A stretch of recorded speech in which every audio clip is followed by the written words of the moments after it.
যে ধরেন উনি আমারে নিয়োগ দিতে চাইলে পারতেন না? পারতেন, কিন্তু খালি আমার বয়স 50 হয় নাই, পারতেন কিন্তু না। আপনি এমন ভাবে প্রশ্নগুলো করছেন, প্রশ্নটা মনে হচ্ছে বিষয়টা কত সহজ নয়। বুঝতে চাচ্ছি দাদা, কি আমি খোঁটা তো বটেই, বলেন আপনি কেন এই অগ্রগতির জায়গাটা স্বীকার করতে চান না, এবং এই যে আওয়ামী লীগের যে তার এগিয়ে থাকার যে বিষয়টা, এটা মানতে চান না কেন? 2018 সালের নির্বাচনের আগে 12ই ডিসেম্বর হোটেল সোনারগাঁয়ে শেখ হাসিনা আওয়ামী লীগের সভানেত্রী হিসেবে নির্বাচনী ইশতেহার প্রকাশ করলেন। তিনি স্পষ্ট করে বললেন, নির্বাচনে জনগণ যদি আমাদেরকে দায়িত্ব দেয় তাহলে আমরা নির্বাচন কমিশনকে সম্পূর্ণরূপে প্রধানমন্ত্রী কার্যালয় থেকে বিচ্ছিন্ন করব। তিনি করেননি, 2 মাসের কম সময়ের মধ্যে করেছেন। এটা কি অগ্রগতি নয়? এবং তিনি যে আজকে যে নির্বাচন কমিশনের সংস্কারে আন্দোলন শুরু করেছিলেন। সুভাষদা, আমরা আসলে টেকনিক্যাল পয়েন্টে না যাই, আমি শুধু বলি এই আইনটা হওয়ার আগে শেখ হাসিনা প্রধান নির্বাচন কমিশনের নিয়োগ দিতেন, মানে রাষ্ট্রপতির মাধ্যমে, এরপরও তাই নিয়োগ দেন। পার্থক্যটা কোন জায়গায় হইলো সেটা আমি বুঝতে চেষ্টা করছি, এটা যদি একটু আমাকে ধরাই দিতেন। আপনি কি পার্থক্য দেখেননি? আপনি কি পার্থক্য দেখেননি? মাহবুব তালুকদার তিনি নির্বাচন কমিশনের সদস্য হয়ে তিনি প্রতিদিনই যে কথাগুলো বলতেন, সে কথাগুলো কি সরকারের পক্ষে বলতেন না? নতুন আইন হওয়ার পরে মাহবুব তালুকদারের মতো লোকরা নিয়োগ দেওয়া হয় নাই, এইরকম কি? সেটা তো অন্য আলোচনা। আপনি অন্য আলোচনা সূত্রপাত করলে আমি আলোচনার সূত্রপাত করবো, সেটা আমি করছি না। আমি খুব খোলাখুলি যে কথাটি বলি, আপনার অগ্রগতির জায়গাটা দৃশ্যমান, সেটাকে আপনাকে ভাবতে হবে। বাজেট অ্যালোকেশন থেকে নির্বাচন কমিশন চাইলে 2018 হচ্ছে ভালো নির্বাচন হবে। আপনি হঠাৎ করে কি প্রশ্ন করলেন বুঝলাম না। নির্বাচন কমিশনকে অনেক ক্ষমতায়ন করা হয়েছে, নতুন নির্বাচন কমিশন আইন করা হয়েছে, সেইভাবে নির্বাচন কমিশন গঠন করা হয়েছে। কারণ নির্বাচন কমিশন যদি চায় 2018 যে নির্বাচন হয়েছে তার থেকে অনেক ভালো নির্বাচন তারা করতে পারবে। আচ্ছা খালেদ মহিউদ্দিন, আপনি তো অতীত কথা নিয়ে বেশি শুনতে পছন্দ করেন না। আপনি আমাকে বলুন তো, আপনি এই যে বিচারপতি রৌফ থেকে শুরু করে বিভিন্ন সময় যে নির্বাচন ব্যবস্থাপনা আওয়ামী লীগ সরকারের সময় ছিল, আপনি জাকারিয়া, জকরিয়া এদের নাম নিশ্চয় শুনেছেন, বিচারপতি মাহফুজের নাম শুনেছেন? না, শুনবো তো। শুনেছেন তো সেই সময় কার্যকলাপ গুলো দেখেছেন। নির্বাচন কমিশনকে কে প্রশ্ন করতেন? তখন তো খালেদ মহিউদ্দিনের মতন এরকম অনুষ্ঠান কেউ করতো না, কেউ তো প্রশ্ন করেনি। সংবাদপত্র থেকে আমি একটা খোলা মনে করি, হ্যাঁ করেছেন। আজিজ সাহেব যত মাঠের আন্দোলনের কাছে গিয়েছেন তার চেয়ে অনেক বেশি আমাদের রিপোর্টের কারণে গিয়েছেন আজিজ সাহেব, কিন্তু গিয়েছেন কিন্তু অগ্রগতির জায়গাটা কতটুকু? এবং বাস্তবতা এই আজকে নির্বাচন কমিশনের যে অগ্রগতি, সেটা একমাত্র বঙ্গবন্ধু কন্যার হাত ধরে হয়েছে। তিনি 30 দফার আন্দোলন করেছেন 2006 সাল থেকে। সেই অগ্রগতির জায়গাটা আপনি তো আমার আমি একজন সাধারণ মানুষ হিসেবে অগ্রগতিটা দেখতে পাচ্ছি না। যে আপনি যদি আমাকে একটু বুঝায় বলতেন, মানে তাহলে আমি দেখতে পাইতাম। আমি অগ্রগতিটা দেখছি না, আমি দেখছি যে শেখ হাসিনা নিয়োগ দিতে মনে করবেন না। খালেদ মহিউদ্দিন, আপনি কিচ্ছু মনে করবেন না। আপনার কাছে অনেকের মতো এরকম মনে হতে পারে, কেউ কারো মতো মনে হতে পারে যে আওয়ামী লীগ যেহেতু সরকার পরিচালনার দায়িত্বে টানা 14.5 বছর রয়েছে, আপনার কাছে মনে হচ্ছে যে এটা কোনো উদ্যোগ দেখছেন না। কিন্তু আওয়ামী লীগ তার এই যে নজরকাড়া উন্নয়ন, নজিরবিহীন উন্নয়ন, সেটা বাংলাদেশের মানুষকে এমন জায়গায় নিয়ে গেছে, যেটা ওই 96 সালে 15 ফেব্রুয়ারি নির্বাচনের পরে 1.5 মাসও কিন্তু বিএনপি রাষ্ট্র ক্ষমতা থাকতে পারেনি। নির্বাচন কমিশনের এখতিয়ার, সেটি আপনি বলছিলেন নির্বাচন কমিশন সম্পূর্ণ স্বাধীন, এবং এক্ষেত্রে আওয়ামী লীগেরও কিন্তু অনেক অভিমত থাকবে। আপনি যে বলুন তো আমারে, আপনি তো সব ব্যাপারে প্রশ্ন করতে বেশ পারঙ্গম, আপনি বলুন তো, বিএনপি যে 7 ধারা যে পরিবর্তন করলো, যে জিয়াউর রহমান যেটা প্রতিষ্ঠিত করে গেছেন, তাদের গঠনতন্ত্রে লিখে গেছেন যে কোনো ফৌজদারি অপরাধে অপযুক্ত কোনো ব্যক্তি বিএনপির কাঠামোতে থাকতে পারবে না। 7 ধারা হওয়ার পরে নির্বাচন কমিশন থেকে কি উদ্যোগ নেওয়া হয়েছে? এই ব্যাপারে কিন্তু কেউ প্রশ্ন করেনি। দাদা একটু ছোট করে বলবো যে আওয়ামী লীগের গঠনতন্ত্রে কি কোনো পরিবর্তন করা হয়েছে 50 বছরে? আওয়ামী লীগের গঠনতন্ত্রে অসংখ্য সংযোজন হয়েছে, আমি পরিবর্তন বলবো না, অনেক যুগোপযোগী সিদ্ধান্ত নেওয়া হয়েছে, অনেক দূর এগিয়ে যাওয়ার বিষয় আছে, এটা নিয়ে আলোচনা হওয়া দরকার। এই আলোচনাগুলো হচ্ছে না।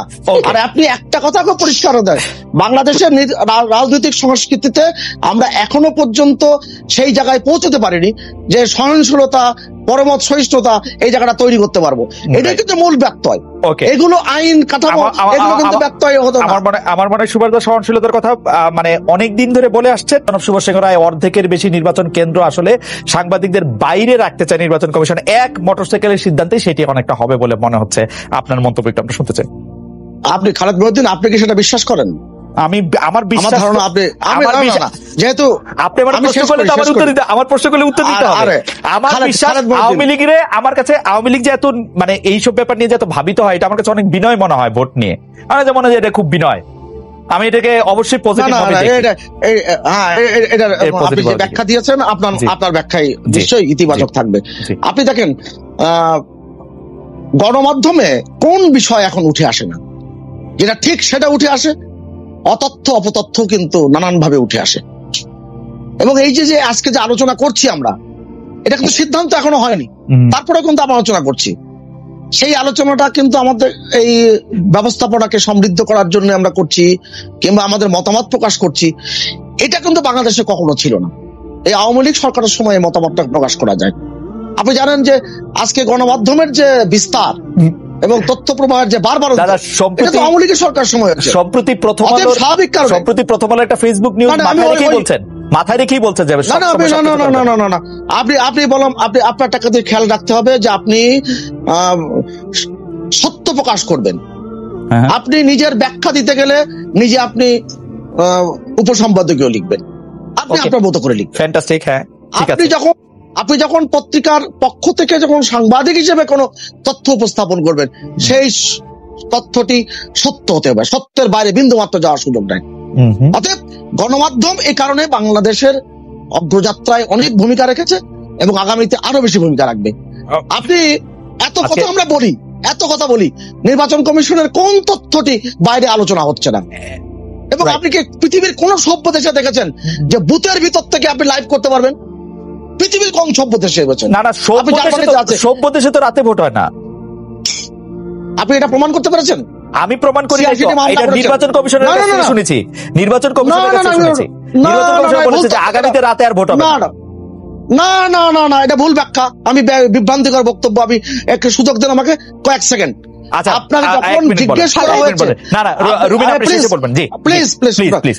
আপনি যখন জিজ্ঞেস করা হয়েছে যে আপনি এই সেন্টারের এই ব্যবস্থাপনা, এই পরিবর্তন এগুলো করা হচ্ছে, এগুলোতে অগ্রগতি কি, সাংবাদিকের প্রশ্নের জবাবে মানে হ্যাঁ, যখন প্রশ্নগুলো আসে দিনে হয় না রাত্রে হয়, তখন তার এই সুযোগ থাকবে না।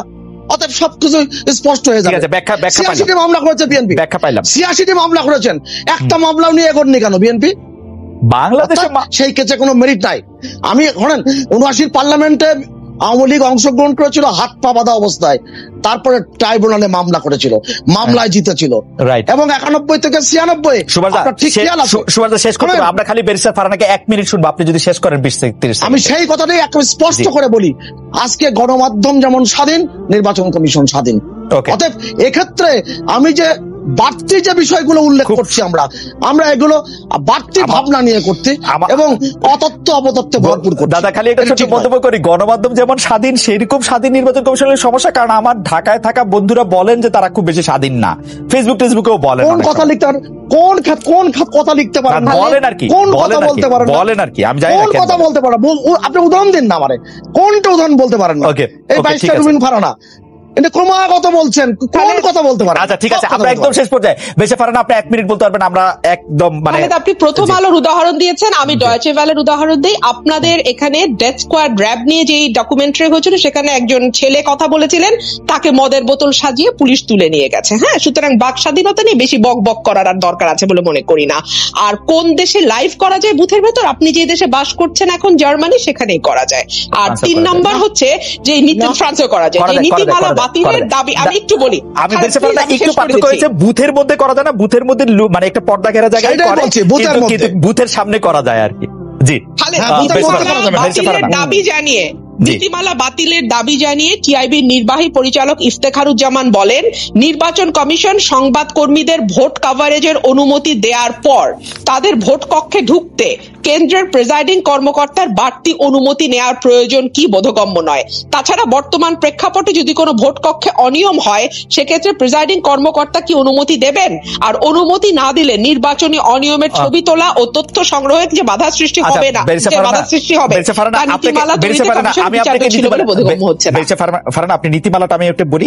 নির্বাচন কমিশনের পক্ষ থেকে বৈধ কার্ডধারী সাংবাদিক সরাসরি ভোট কেন্দ্রে প্রবেশ করতে পারেন। ভোট কেন্দ্রে প্রবেশের পর উনি ভোট কেন্দ্রে প্রবেশ করেছেন, প্রিজাইডিং অফিসারকে অবহিত করে ভোট গ্রহণ কার্যক্রমের তথ্য সংগ্রহ ছবি তোলা। হ্যাঁ, রাইট। কিন্তু এইটা কিন্তু জার্মানির ইলেকশন, ফ্রান্সের ইলেকশনের সেম সিস্টেম। যিনি আসলে ওইখানে থাকেন, যিনি মাস্টার, তার কাছ থেকে কিন্তু জানতে হয় আপনাকে যে এই মুহূর্তে আমি এটা করতে পারবো কিনা, এখন আমি ভিডিও করবো কিনা। সেম জিনিস এখানেও কিন্তু সেম, অবহিত করতে হয়, আমাকে ফিরে যেতে হয়, অনুমতি নিতে হয়। জার্মানি বা ফ্রান্সে তো মধ্যরাতে নির্বাচন হয় না, সেখানে তো প্রিজাইডিং অফিসার আর রিটার্নিং কর্মকর্তারা মিলে সেটা তো প্রিজাইডিং কর্মকর্তা আর রিটার্নিং কর্মকর্তা মিলে ব্যালট বাক্স সাফ করে না। অভিযোগ, সেটা আপনার অভিযোগ। পারসেপশন আপনি ক্রিয়েট করেন, ব্যারিস্টার ফারহানাকে সময় শুনে আর সেভাবে পারসেপশন ক্রিয়েট হয়, সেভাবে পারসেপশন ক্রিয়েট হয়। আমরা আজকে শেষ করি।